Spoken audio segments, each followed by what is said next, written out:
Alright, so I can't be the only one that's noticed this, but why the hell are there so many games coming out right now that are all about climbing? Seriously, it seems like out of absolutely nowhere, this whole new genre of games has suddenly appeared that every indie developer out there who's not making a Balatro knockoff seems to be trying their hand at. And with one or two exceptions, up until like 5 years ago, this kind of game may as well not have existed. But now, they're everywhere. Just off the top of my head, we've got Peaks of Yore, Jusant, a difficult game about climbing, Valley Peaks, Only Up, Chained Together, Bet and Brutal, Lawn's Lure, the upcoming and already excellent Cairn, Baby Steps and White Knuckle, as well as the recent mega hit that inspired this whole video, Peak. There is an absolute avalanche of games in this very specific microgenre, with more on the way every time you look. And while I'm hardly the only person to have pointed this out, and while not all of these games are actually, good, the question remains of why is this happening now?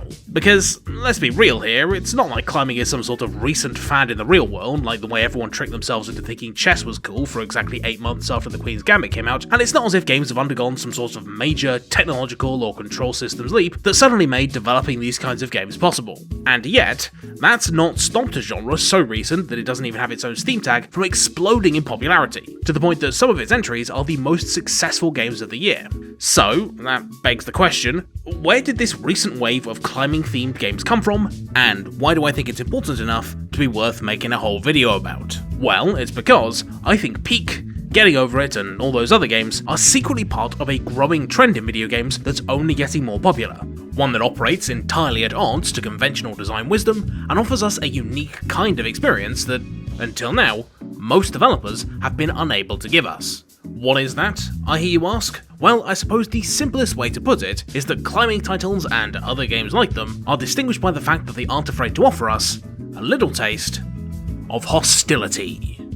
See, the thing that characterises this recent trend of climbing games more so than anything else isn't just that they're difficult, these titles are without exception mechanically demanding, very tense, and if you screw up a single jump or misjudge your stamina for a second, incredibly punishing. Playing almost any one of these games, from the hellish Chained Together to the horror-themed White Knuckle, is downright exhausting. With every meter you climb, the consequences for failure only get larger, and your brain only gets more and more fatigued, having to deal with both the pressure of not messing up the handhold in front of you, but also the precise route planning required to get to the next, even more unforgiving leg of the climb. These games are hard work to play, and frankly, they're not even that enjoyable while you're playing them either. The moment-to-moment experience of playing one of these climbing-themed titles is dominated by negative emotional stimuli. There's none of the exhilaration you get from an action game or the eureka moments of a puzzler. The only constant in a climbing game is that your mind is being put under strain, and often, your body is too.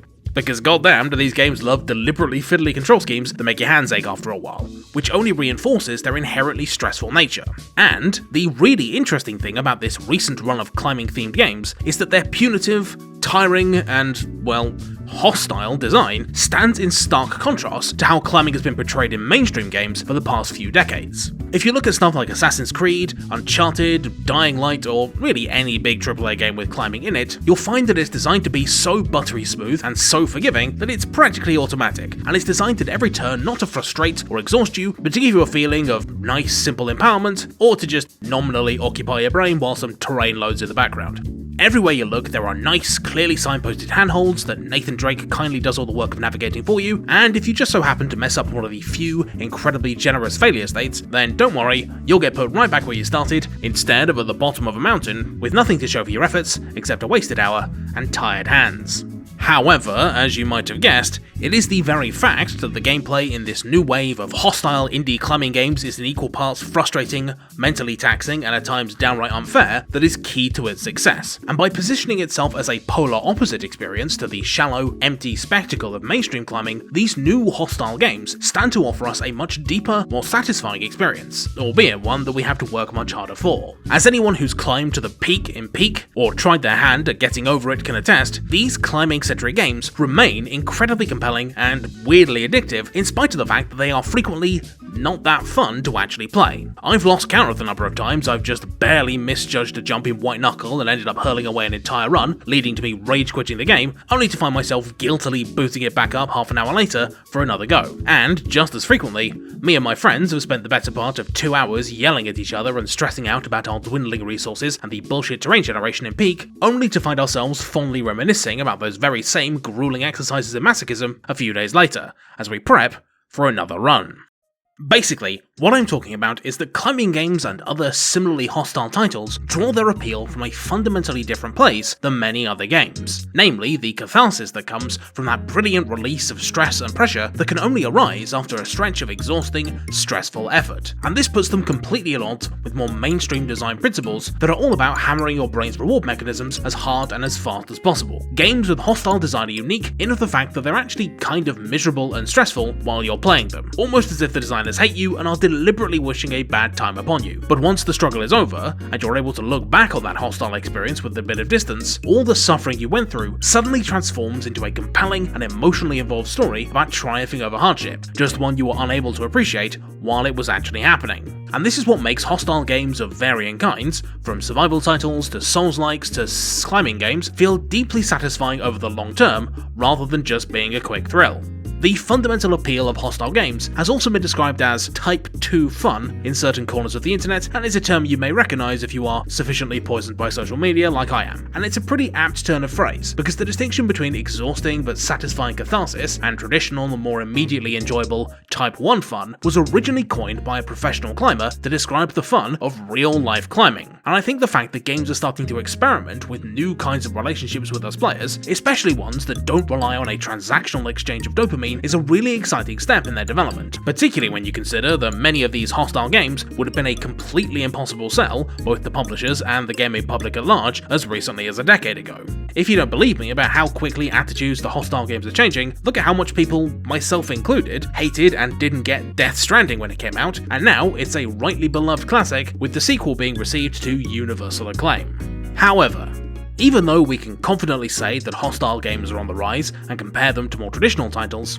the question remains of how these kinds of cathartic, Type 2 fun games actually work. What is it that transforms struggle and effort into a sense of deep satisfaction? And what separates a good, deliberately designed cathartic experience that artfully uses negative emotional stimuli to torture and stress you out towards a greater aim, from a title that is just straight up not fun because it's badly designed? These new kinds of games work so differently from typical mainstream design that it can be, ironically, kind of a challenge to articulate their appeal and understand why we end up enjoying them. So, in an attempt to get the ball rolling, to my mind, it all comes down to carefully balancing the build-up of pressure and stress with the eventual satisfying release that catalyzes all those negative feelings into a sense of long-term satisfaction. And while that might sound simple, maintaining that sense of tension, not to mention paying it off in a satisfying manner, is much harder to do and requires way more clever tricks than you may have initially anticipated. Let's start by looking at the idea that hostile, cathartic games can only work if you actually get to the catharsis part. The feeling you get of reaching the peak of a huge mountain after going through all the trials and tribulations along the way is great, but if you hit a roadblock or die halfway up and decide to just bail completely, then you get an incomplete, unsatisfying experience because all those negative emotions were never resolved. And so, a huge part of the design of cathartic games lies in maintaining a sense of heightened tension for the biggest possible payoff, but not piling on so much that it snaps and we never reach the resolution we're looking for. You see how difficult this is to pull off all the time in roguelikes. The whole appeal of this genre comes from being hurled into a random setup with a high level of difficulty and being tasked with making the most of limited resources, often against some sort of time limit, with the proviso that if you fail, it's all getting taken away. As you can imagine, this is a recipe for some great stress and tension that requires you to struggle against the game's systems just as much as the enemies. That all gets finally resolved once you reach the end after God knows how many attempts, and you get to breathe a sigh of well-earned relief. However, many roguelikes, particularly ones of the old school persuasion, are so punishing and take so long to reach any kind of resolution that it doesn't matter how deliciously difficult they might be, most players emotionally check out long before they've even understood these games, meaning that they only get half an experience, and it's not the fun half. Conversely, many modern roguelikes that are too forgiving and dampen the threat of failure by guaranteeing you'll get a consolation prize in the form of meta progression resources often fail to generate enough tension for getting to the end to be truly satisfying. The trick lies in striking a balance, in making setbacks feel appropriately dangerous and threatening, but always keeping the destination in reach. The battle of attrition in games like Into the Breach or Pacific Drive, where setbacks and difficult choices are happening constantly, but no single one is going to completely wipe you out, for example, are great at keeping the pressure up and maintaining that all-important feeling that you're struggling against the game without being unnecessarily punitive. And Spelunky, king of the modern roguelike for a reason, instead gives the player multiple chances to resolve their tension based on their skill level. For a new player, the struggle to just get to the end of the first zone and get past this bastard is a heroic struggle all of its own, while more experienced players can concern themselves with getting all the way to the bottom and enjoy a commensurately larger payoff that doesn't exclude newer players, it's just something bigger to shoot for once you're more comfortable with the game. The key thing to remember is that the arc of struggle to eventual payoff happens entirely in the player's mind and is subject entirely to our perception. How challenging a game actually is much less important than how hostile it feels. Just look at Jusant, for example, a climbing game that I quite enjoyed on its own merits, but definitely fails in the hostility department, and it's for one simple reason. It doesn't matter how grueling its climbs may be, or how many cool leaps of faith you've got to make, when you've got this big blue omnipresent safety line subconsciously reminding you that there's no penalty for failure and that you're always safe, it robs some otherwise cool climbs of their tension, and thus,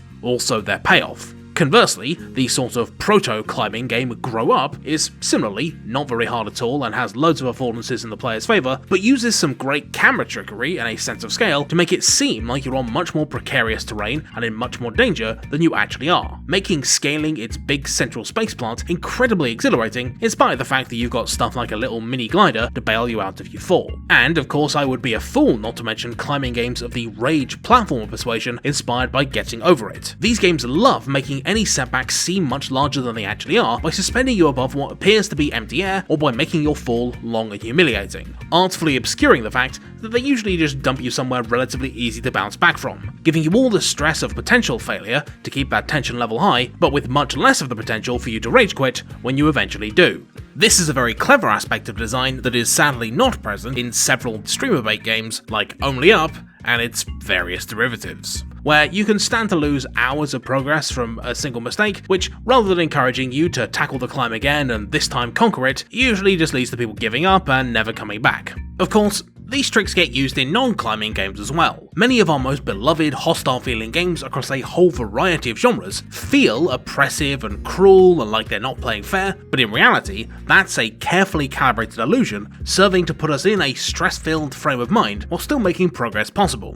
Lisa the Painful constantly has you making gruesome sacrifices and getting victimized by RNG, but extra party members are commonplace, and even though something like losing an arm is a game-warpingly memorable setback, it doesn't make combat that much less easy. In Rainworld, the opaque enemy behaviours and brutal deaths serve to make its post-apocalyptic environments feel incredibly threatening, but this is all in service of making you learn what makes them tick, which is a very rewarding process. And yes, in my sweet son XCOM, soldier deaths and the constantly evolving alien threat do seem incredibly overbearing, but actually losing the game is relatively difficult to do, it just always feels like you're on the brink. This brings me neatly onto the idea that games can only do so much to create tension. Ultimately, we have a responsibility to make things difficult for ourselves in order to create a worthwhile reward in the end. Now, if that sounds counterintuitive, then you would be absolutely correct. All of these negative emotions that we go through as part of a stressful, tense experience are things that we naturally don't want to be happening. But if we deliberately mitigate them, then we won't get the reward for having gone through them. Essentially, games have to encourage a bit of masochism, and that's often easier said than done because human brains love to optimize, and when we set ourselves to optimizing risk and stress out of something, we're usually pretty good at it. So it behooves games to incentivize risky and dangerous behaviors that are, against our own interest, going to put us in more stressful,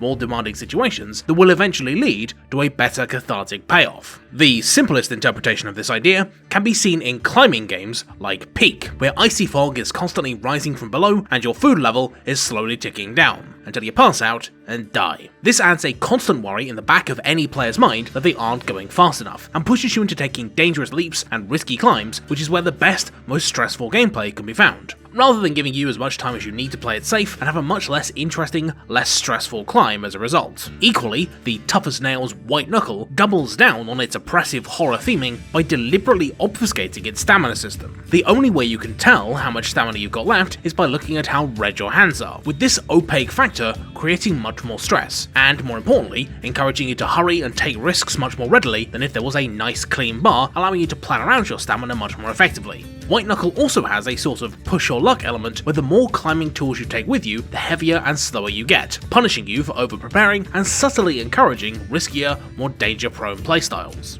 Limiting factors in general are a great way to encourage tenser, riskier, and more stress-inducing gameplay. Loads of work simulator games like Hard Space Shipbreaker and Uncle Chop's Rocket Shop, which are about disassembling and fixing spaceships respectively, use time limits and the threat of getting paid less for being slow to encourage you to cut corners and act recklessly, because these situations are going to lead to interesting setbacks and disasters to recover from if you fail, and a heightened level of stress even if you succeed. But an even more effective way to put players under pressure is to have optimal, efficient play directly lead to an ever-increasing sense of risk and danger. 11-bit studios, creators of a bunch of superbly masochistic management games, do this wonderfully. In The Alters, for example, which is all about making clones of yourself, it's clearly efficient to make as many copies as you can to give yourself the biggest workforce possible. But this is complicated by the fact that every clone has its own bespoke issues and flaws for you to deal with that you don't get to see in advance, leading to some nasty surprises. To give an early game example, you might naturally gravitate towards Minor Jan as your first alter, but you'll soon find that, oh, whoops, he's actually got a body dysmorphia and is addicted to painkillers and will generally be a massive liability and there's no way to get rid of him, good luck. He still is an increase to your base's overall efficiency, but him and his varied mental breakdowns also introduce a bunch of new problems that you've got to deal with, on top of potentially starving or getting scorched to death by the sun. The up-and-coming new hotness that is extraction shooters also play on this dynamic extensively in order to create their legendarily high-stakes gameplay. The better gear you bring into a mission, the more likely you are to stand a chance against the AI baddies and other players, not to mention that you'll probably be able to haul more loot back as well. But, in the event it all goes wrong, you've got way more to lose, meaning that even when you're at your most powerful, things are still super tense, and you've got to make decisions about whether you want to risk getting even more booty, or whether just escaping with your cool rare gear is the sensible move. It's great. On the subject of increasing player skill, it's not enough for games to provide merely a constant level of stress and pressure if they want to reap the rewards of a big cathartic payoff at the end. Not only are we naturally going to attenuate and get used to a background level of stress over time, but our skills are going to be constantly increasing. Reducing the level of pressure, the more our confidence grows. No otherwise great hostile game proves this better than Death Stranding. Towards the start of the game, when you're hoofing it across rugged terrain on foot, having to stay constantly vigilant in order to keep your balance, where a BT attack is a terrifying threat and you've got to really carefully plan your route to manage stamina and your weight, the game is this fantastic exercise in draining, high-pressure work that feels very rewarding to finally resolve through nothing but your own perseverance. But the problem is, Daddy Kojima loves nothing more than giving us new toys to play with, and so by the end of the mid-game, you can carry hundreds of kilograms in one go, simply shoot BTs that dare to show their face, and you can pop down overpowered buildings more or less for free to recuperate whenever you want. And that's not mentioning the truck, which lets you ignore all the smaller obstacles to make the early game so enjoyably tense. If the pressure a game has to offer doesn't keep pace with our rising power and skill, then the cathartic element is going to go with it. Look at like any survival game that's too easy. Clawing your way up to a position of stability and safety, and battling against the elements, scarcity, and probably some monsters as well, feels absolutely great. Because when you're confused and in unfamiliar terrain, it's easy to create the impression of a world being overbearing and hostile. But the more we master the unchanging, rigid systems of these games, the more difficult it becomes for them to feel appropriately hostile. Minecraft's first night is pretty scary, especially for a newer player, but the moment you've built a little dirt hovel and planted some food, the survival portion of the game is essentially over, and it's impossible to feel meaningfully challenged by the monsters and hunger system because they don't grow or change to match your increasing power and skill. By contrast, better survival games keep pace with your growing mastery by adding in new threats every now and again to keep the stress level nice and high. Abiotic Factor gradually adds stuff like creepy mist monsters and this bastard who's constantly stalking you. Darkwood starts sending events and raids after you that get worse the further you progress, and in Pathologic, the disease initially starts out more or less contained, but will spread rapidly as the days go by, exponentially increasing not just the amount of work you have on your plate, but also the risk of exploring. This is a dynamic present in many of the best climbing games too. It's not enough to have a linear increase in difficulty, there needs to be an exponential increase in the level of pressure the player is under in order to keep pace with our growing confidence. In Peaks of Yore, for example, the first few climbs can be completed in a matter of minutes and only contain easy handhold, meaning you never have to worry about running out of stamina or losing too much progress if you fall. But as you progress, the mountains don't just start introducing crumbly, slippy and stamina draining rock varieties, meaning you have progressively fewer chances to catch your breath, but they also get longer too, both increasing the consequences of failure and demanding a greater level of psychological endurance. What this means is that even once you're confident with all the game's tricks individually, each new mountain will still leave you feeling drained and exhausted upon reaching the top, creating the perfect payoff when you look back down and realise just how far you've come, both in a vertical and a personal growth sense. And that is sort of the secret to this particular kind of game that I've been keeping not so secret the whole time. While cathartic, hostile games make a big show of being mean to you and stressing you out, all that masochistic tension is just a means to an end. And what they're really all about is getting you to struggle against and eventually exceed your limits. And that can really only happen when you're forced to push yourself beyond an area of comfort. Deep down, all the best hostile games are actually incredibly supportive. They don't want you to give up, they encourage you to take risks and extend your reach through the design, and they don't let you rest on your laurels when they know you're capable of more. In fact, you can judge a badly designed hostile game, of which there are many, by the fact that they either just want to crush and humiliate you with challenges they know you won't be able to fairly overcome, or when they don't trust you to be capable of the resilience and insight it takes to grow and improve. That is where the satisfaction of triumphing over hostile games, and especially climbing games, comes from. Not just the knowledge that you've achieved something difficult, but the sensation that prior to right now, you wouldn't have been able to. This idea that hostile games are actually about giving us a chance to push ourselves and come out the other side stronger also casts their increased recent popularity in a much more clear light. It's no coincidence that people are gravitating towards games that make life difficult and require work and sacrifice to progress through at the exact same time that simple, frictionless, and emotionally flattering games are also in their ascendancy. There is only so much that the flashy lights and immediate reward systems of hero shooters, survivors games, and anime horse girl gacha gambling, really? People play that shit? Can do to fulfill us when they never demand that we grow or change. And I think, whether they realise it or not, a lot of people who are dissatisfied with video games right now are subconsciously crying out for something that's going to make them work for their reward for a change. Something that's going to provide a proper challenge and an opportunity to deal with stress and excess energy the only way we know how. That's putting it to use, doing something challenging, but worthwhile. So, when next you're playing a game that seems too much like hard work, where every bit of forward movement seems draining and stressful, and you feel like it would just be so much easier to go and do something else that will let you turn your brain off, resist that impulse. Sometimes we need to struggle and persevere in order to reap greater rewards in the long run. A reward that only comes after getting tired and sweaty and going for 22 whole minutes talking about working hard and building up pressure for a big rewarding release without making a single masturbation joke. Honestly, I deserve a round of applause. Oh, thank you. Hello and welcome to this, the After the Video segment, that part of every single video where I complain about the fact that my graphics card is dying and Adobe Premiere has already crashed a few times, robbing me of hours of work. It is now 3 days later. I am adding this section in after the fact. This video was supposed to come out the better part of a week ago. I am sorry. But enough about that. Instead, I'm here to talk to you about some very important things. As I'm sure you're aware if you've been about on the internet at all recently, this has not been a good few weeks for video games. A variety of terrible things are on the horizon / have already happened. From video game publishers not letting people play games they own, to harassment campaigns sponsored by American far-right religious weirdos stopping games from being sold, to various governments just sort of generally making the internet a bit harder to use for no real reason. It's bad. And while individual voices complaining on social media are barely going to make a dent, collective action stands a chance. So instead of promoting anything in particular today, what I want you to go and do, yes, you, the person who thought they were going to get away with being lazy, Steve, is go and sign a petition, go write an email, or go contact your local political representative about these issues affecting video games and make a bit of a goddamn difference, because if you don't do anything, these horrible things are here to stay, and video games are going to become a bit worse forever. And if you're watching this in 3 years' time, viewing this video constitutes a thought crime,